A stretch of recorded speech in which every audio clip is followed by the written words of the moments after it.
さえ守ればあとは。ほうほうほう。だからなんで。私は人類の敵だけどエレンの味方。それが誰だってどこにいたって私が必ず助けに来る。ヒストリア。 Oh, okay, so there's some other stuff in there. 俺はいい。兵長早く逃げてください。うるせえっていいか花野郎。巨人だけじゃねえぞ、鉄砲持った敵も飛んできてんだ。結局てめえも巨人に無知だったってことはよーく分かったぜクソが。 Yeah. まずい逃げ道がねえぞ。鎧。 なんだ Oh, 悲劇の英雄気分か。 is that right? てめえ一回だって自分の力一つでなんとかできたことあったかよ。弱気だな。初めてってわけじゃねえだろこんなの。ナイド、お前にばかりすまなくエレン、好きな方を選べ。 Choice. ごめんなさい。最後に一度だけ許してほしい。自分を信じることを。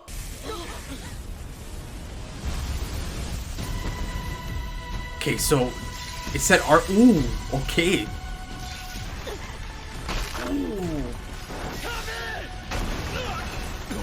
Kenny, man, get out of here. Great shot.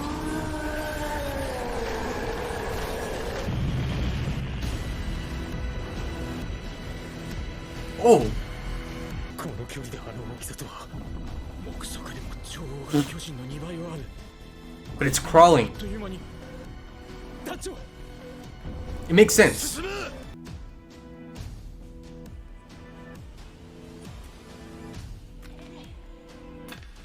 Whoa.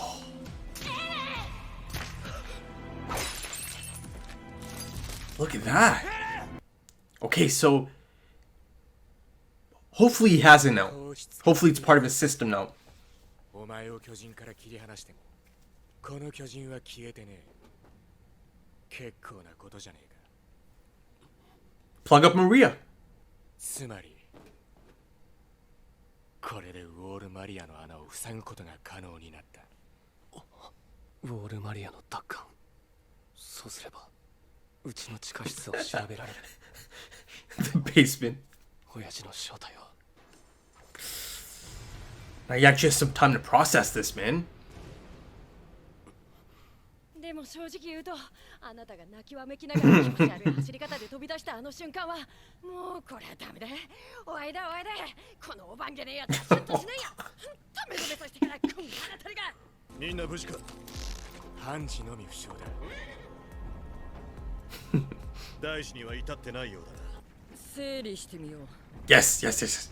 つまりロッドレイスが始祖の巨人と呼んだ、エレンの中にある巨人の力、それはレイス家の血を引く者が持たないと進化を発揮できない。 Apparently. しかしレイス家の人間が始祖の巨人の力を得ても初代王の思想に支配され人類は巨人から解放されない。これをあの巨人に食わせればロッドレイスは人間に戻ります。完全な始祖の巨人に戻すことはまだ可能なんです。 I mean, yeah, but そしてエレン、お前はそうなる覚悟ができていると言いたいんだ。 he is. He was ready inside, so. はい。一つは確実にロッドレイスの洗脳を解けるという Yeah. 確証がないこと。彼をどう拘束しようと人類の記憶を改ざんされたら終わりです。 Good point. Good point. 始祖の巨人の力について未知の要素が多すぎると思います。人類にとって千載一遇の好機なんです。 Yeah. そう。お前はこの力を支配しなくてはならない。父さん。そうだよ。あの家 Love this music. 何の考えもなくそんなことするわけがないよ。そう。レイス家の血がなくてもきっと人類を救う手立てはある。だからエレンに地下室の鍵を託した。地下室って？あれですね。大事ですよね。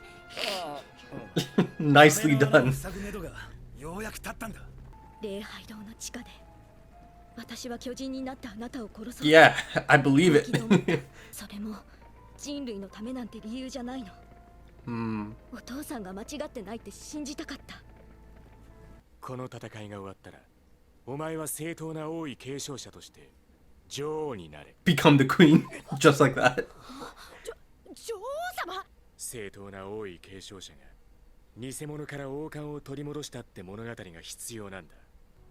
Bro, are they gonna accept that? 次の任務は女王ですね。了解しました。 Love this music. 自分の運命に自分で決着をつけさせてください。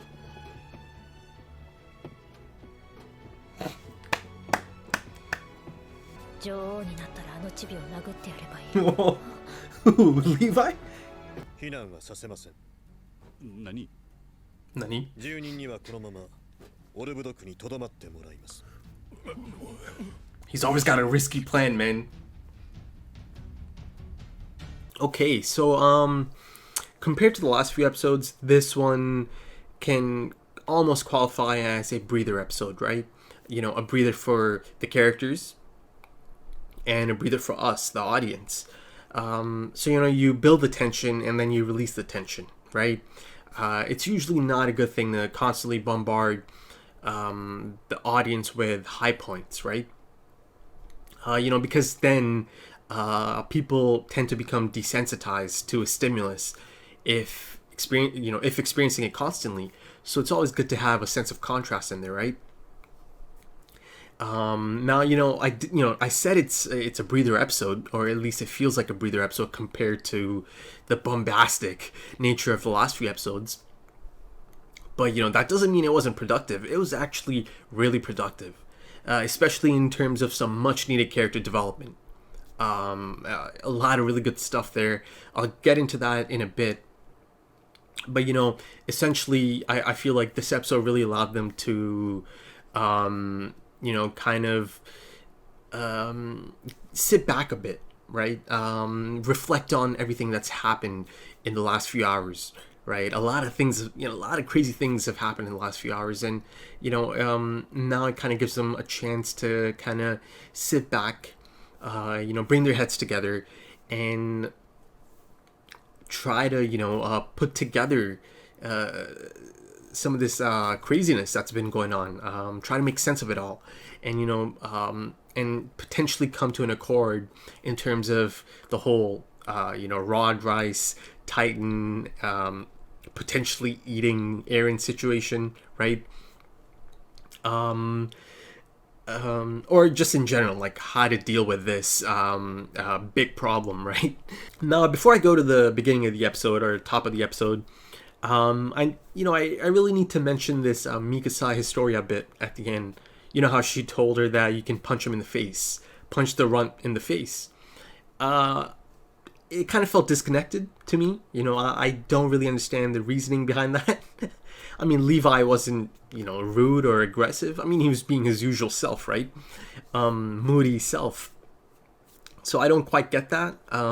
Maybe you guys can explain in the comments. That kind of left me scratching my head a bit. Yeah. Okay, so the beginning of the episode, I actually thought there was some beautiful imagery in the beginning there. As Rod's transforming and giving off that intense light, right? The Titan transformation light. And, the score that's playing in the background, it was just so perfect for that moment. It has such a mystical feel about it, right? I definitely need to look that one up. I'm going to have to make a note on that. I feel like the second half of that track might be the same one that plays during Fragel's big moment in season 4. Not season 4, episode 4. I could be wrong though. Now, let's jump back to Rod's Titan, his grotesque, disgusting Titan. It turns out indeed he did turn into an incomplete Titan. Now, could that have been one of the things he feared? That he could turn into something like this.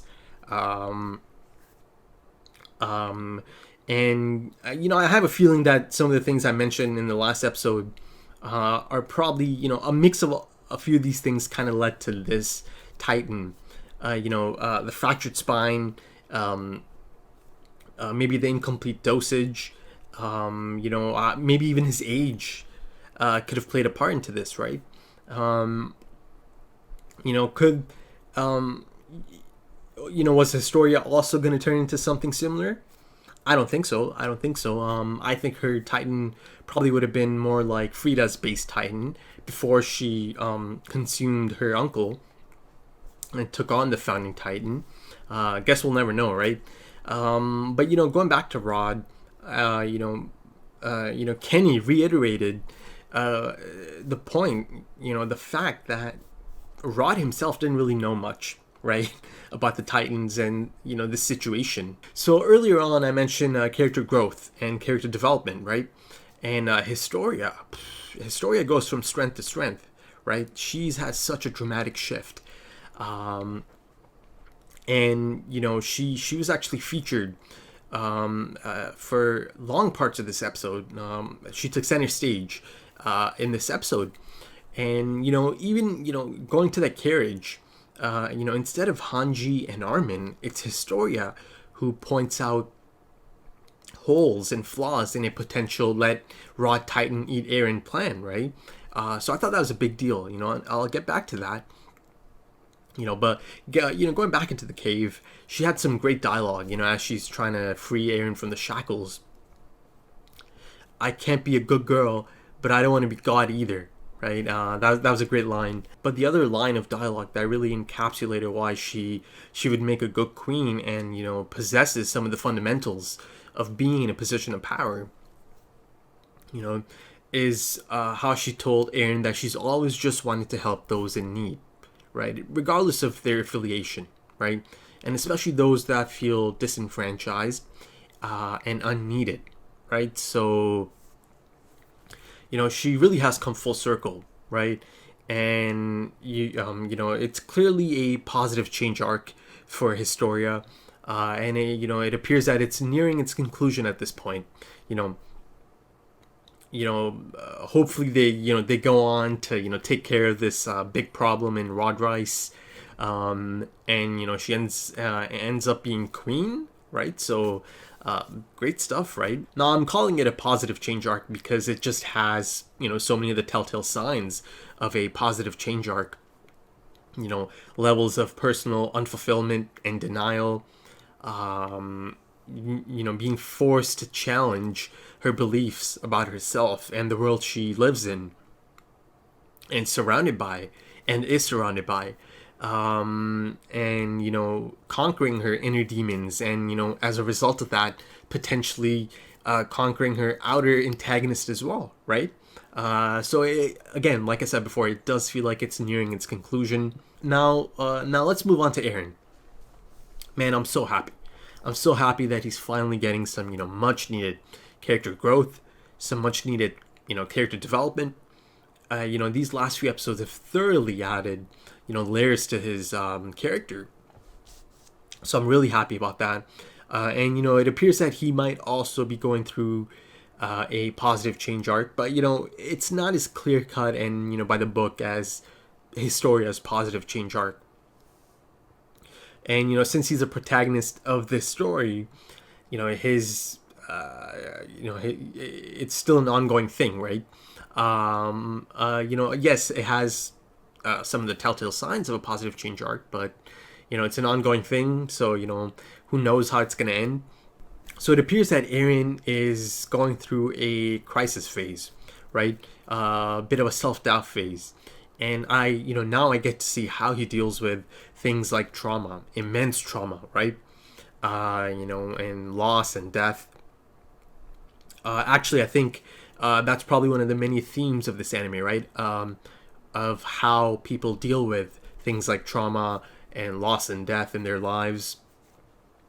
But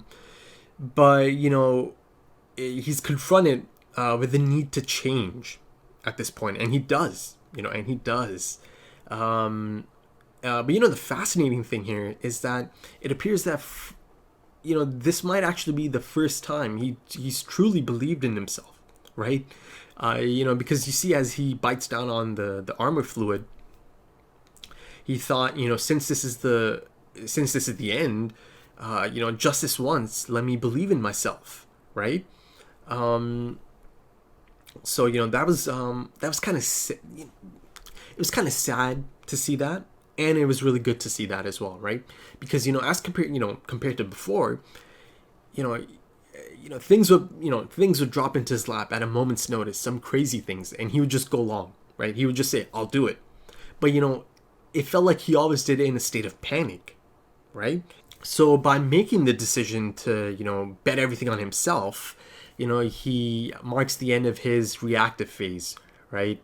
And transitions into active mode, taking control of the conflict, right? So, once again, I'm really happy about how things are starting to change for Eren as a character. And, once again, I'm really interested in this character. I'm excited to see how it keeps playing out. And I really don't think he's going to fall back into that typical hero characterization again. I certainly hope not. So let's move back to the serum. It appears that he now has acquired the ability to harden on demand, right? And it looks like you can acquire these abilities through specialized serums like he did. And you could see how impressed Levi was, and he made sure to voice that in front of the whole group, right? He wanted Eren to know how important this is, how big of a deal this is that he did this for everyone, and how important it is for the mission, right? And the crucial point of that being the crystal titan he made remain intact, right? After they brought him out, after they broke him out of it. Now I do have a bit of a nitpick.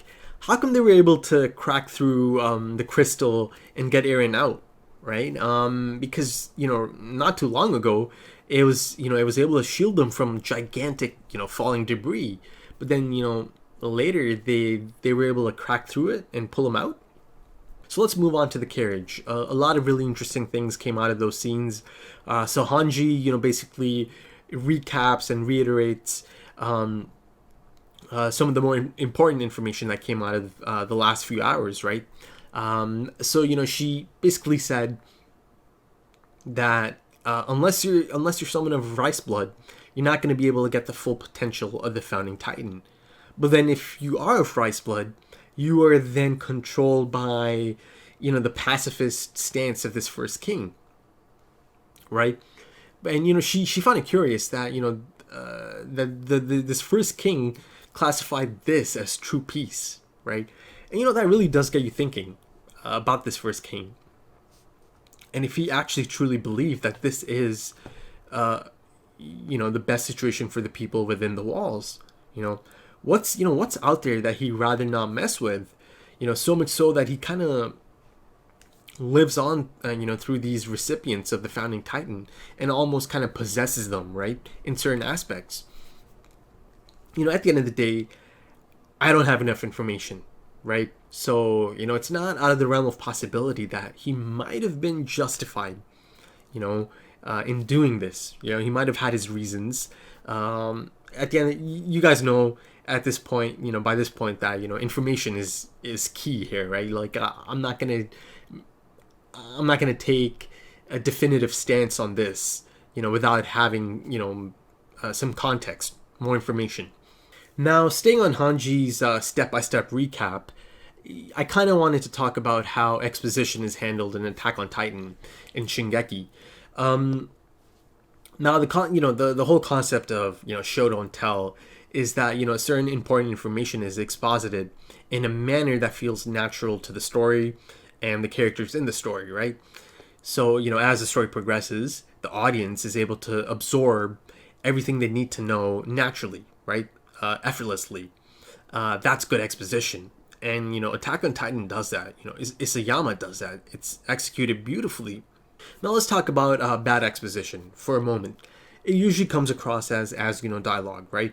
The moment the characters of a show or a story start talking to each other just for the sake of the audience, and start repeating things that they already know, right? That's bad exposition, right? Because it's not flowing naturally anymore. And, it's really easy to clock that. And, it breaks the immersion. And unfortunately, Attack on Titan dabbles in that as well a bit. So if there's one criticism, it's that. Now, again, before I go any further, like I said, there is some beautifully executed exposition in Attack on Titan. It feels natural and it flows. But my criticism comes from the fact that they decide to double down and do it a second time, right? And I say they because I'm not sure. I'm not sure who makes that call. I'm not sure if Isayama makes that call, if, the studio makes that call, or I'm not sure who makes that final call. So characters like Armin and Hanji are used in this manner in the series, a few times. They'll exposit important information a second time, right? And much more directly this time, kind of like, to set it in stone. Even though it's already been given to the audience in a natural manner that flows with the narrative, right? See, I guess maybe it's like they don't completely think that everyone in the audience picked up on crucial information, and they just want to make sure, and they do this by giving it to them a second time, much more directly. It could be a demographics thing, maybe they're looking out for some of the younger audience and making sure that they didn't miss it the first time. I don't know, so again, if there is one criticism I have, it's this, the doubling down of the, exposition. Alright, back to the carriage and, Historia's moment in the spotlight. She brought up a crucial point, right? That this is a once-in-a-lifetime chance for humanity, right? Separating the founding Titan from Reiss blood. And, Grisha knew this. And, he did what he had to do to take this chance, as a last resort. This showed us that he tried to plead, but that just wasn't enough, right? Man, I really do hope they go back to that scene at some point. Because, like I was saying in episode 6, in the discussion for episode 6, I don't think Reiss told us everything. Right, so I really do hope they go back and show us what exactly Grisha was saying at that point. But yeah, so as I mentioned before, it appears that the founding Titan is in the exact right place in terms of story progression, right? Though I can't quite go along with one part of that statement just yet. At one point, she did say that he was trying to save us from the first king, trying to save us and humanity from the first king. Again, there's, like I said earlier, there just isn't enough information yet, right? For me to be able to say outright that, the first king and his stance was definitely insidious in nature, right? So once again, I'm going to jump back to Historia, and, she did something amazing for Eren. She did something crucial for Eren. Jumping to Grisha's defense really allowed Eren to, alleviate some of that tremendous guilt and pressure he's, being crushed under, at that moment. He's been exposed to some immense trauma, right, over the last few hours. And he's been exposed to his own father's trauma over the last few hours, right? So at this moment in time, his mental state is probably at an all-time low, right? So, Historia doing that for him, it was really important, right? And it's she did something amazing for him there. And then Armin jumped in, and then Mikasa jumped in, and they both start, talking about how the Grisha Jaeger they knew, that they've known their entire lives, is not the type of person who does things without a plan. He must have had a plan of action, and, he must have had his reasons for the things he did, right? And then, Mikasa straight up just said, there must be another way to, protect humanity, or to save humanity without Reiss blood, right? and you know, she said that this is the reason he left you the keys to the basement. I mean, that's as that's as clear as it gets, right? They're straight up like going into that now. And you know, this episode really directed our attention and the characters' attention back to the basement, the infamous basement, right? You know, in bit of a meta moment, even a character from the show, you know, Sasha, you know, was acting like, oh, is that still important, right? Even they're questioning, oh, is that still a thing? You know, so, you know, funny little moment there. And, you know, once again, Eren has that flashback to Grisha telling him that, you know, if you want to save Armin and Mikasa and everyone else, you have to learn to use this ability. You have to master it. You know, now that particular scene or flashback has made a few appearances in this series, you know, initially in episode 2. And then, you know, once again in the same season, later on as that cannonball incident goes down, right? And Eren decides to transform. You know, and in that scene, in that moment, you know, he's talking about how you know, their memories will teach you how to use it, right? And that you'll discover the truth once you get there, once you reach it. And you know, and he's talking about the basement, right, at that point. And you know, the interesting thing here is that after having more context, you know, that piece of information might have developed into something else now, or you know, has a different meaning than I initially thought. You know, he might have actually meant the past holders and recipients of the founding Titan, the holders of Scream, the coordinate, right? He said their memories will show you how to use it. He might have meant them, you know, the holders, the past holders. So, you know, there's an exciting prospect here that Grisha might have actually believed that Eren can, you know, use the coordinate, or you know, the Scream. Like, he might be able to do it, right? And you know, the timely reminder or the reintroduction of the basement suggests that, you know, they might get more crucial information, or he might get some more crucial information once they reach it. So at this point in time, I really do think that Grisha Jaeger is probably the most interesting character to learn more about. You know, it is starting to feel like a lot of this is attached to him. And, you know, I think learning more about Grisha equals learning more about some of these unanswered mysteries, right? And shedding more light on these questions. And, you know, a few episodes ago, it became quite clear that he knows all about the royal bloodline and the Reiss family, right? The Reiss bloodline. And, you know, I firmly believe he knows the warrior crew, or he knows about them.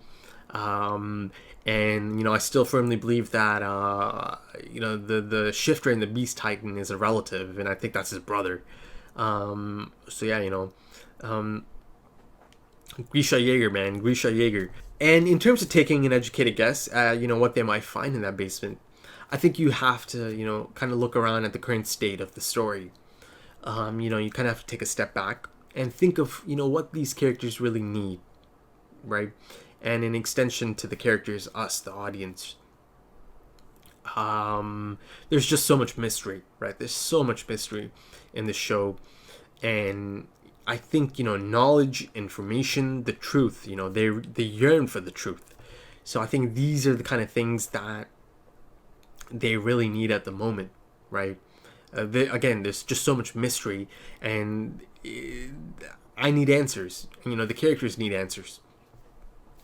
So I think that is probably, you know, my best guess, that, you know, it might, you know, getting to that basement might be able to shed some light on a few of these mysteries they've been, you know, setting up, or they have set up, you know, since the beginning of the series.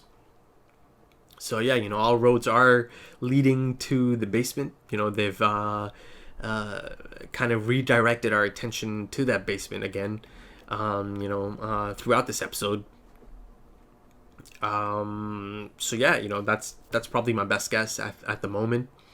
But yeah, I think that's about it. I think that's all I really need to talk about for this episode. Alright, so if you enjoyed that, hit the like button, leave your comments, let me know what you guys thought. All right, so thanks for checking that out. Take it easy.